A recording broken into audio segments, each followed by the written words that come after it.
Hello everyone, আজকে আমি আপনাদের সাথে শেয়ার করব হোটেল স্টাইলে কিভাবে ঘরোয়া মশলা দিয়ে চিকেন চাপ বানানো যায়।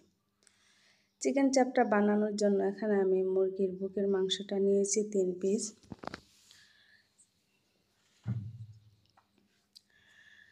প্রথমত একটা কাঁটা চামচের সাহায্যে একটু থেতলিয়ে নিচ্ছি, আর এই কাজটা কাঁটা চামচের পরিবর্তনে শিলপাটার সাহায্য করা যায়।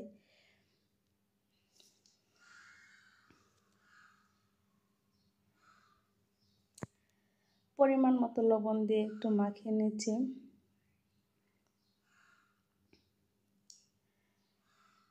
দিয়ে দিচ্ছি 1 চামচ মরিচের গুঁড়ো, 1 চামচের 3 ভাগের 1 ভাগ হলুদের গুঁড়ো, আর দিয়ে দিচ্ছি 1 চামচ জিরার গুঁড়ো,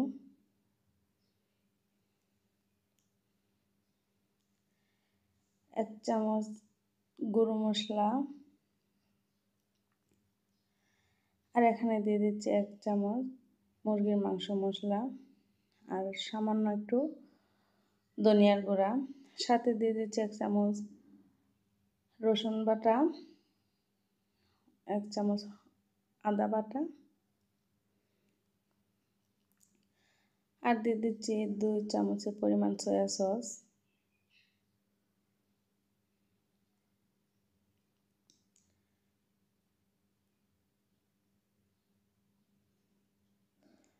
আর দিয়ে দিচ্ছি 1 চামচ রেগুলার রান্নার সয়াবিন তেল।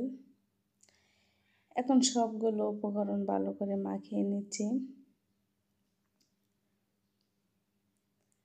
এই কাজটা কিছুটা সময় নিয়ে করলে ভালো হয়, ভালো করে যেন মশলাটা লাগানো হয় সেদিকে খেয়াল রাখতে হবে।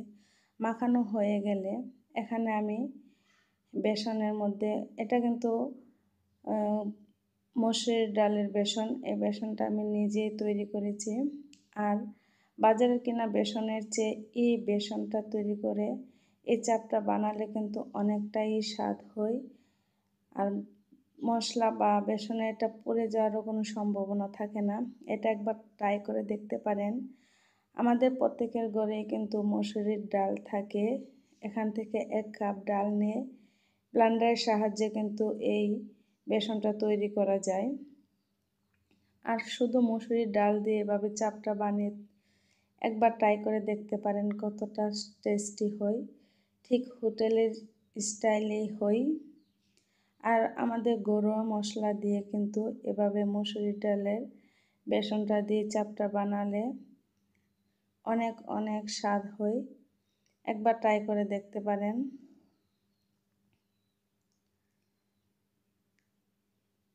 দেখতেই পাচ্ছেন একটু কিন্তু পুড়ে যায়নি, খুবই মচমচে হয় এবং ভিতর থেকে মাংসটাও একদম সফট হয়ে যায়।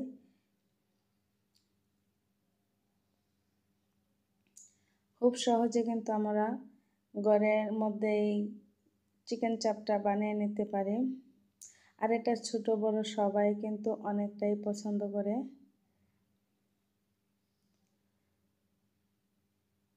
আর আমার আজকের এই ভিডিওটি আশা করি আপনাদের সবার ভালো লেগেছে। আর ভালো লেগে থাকলে আমার ভিডিওতে লাইক কমেন্ট করে আমার চ্যানেলটিকে সাবস্ক্রাইব করবেন। দেখতে যতটা না সুন্দর হচ্ছে, ঠিক খেতেও কিন্তু এতটাই মজা।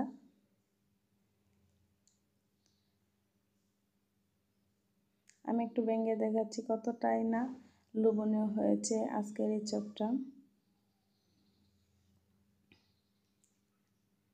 একদম নরম। আমার এই ভিডিওটি একবার ট্রাই করে দেখতে পারেন।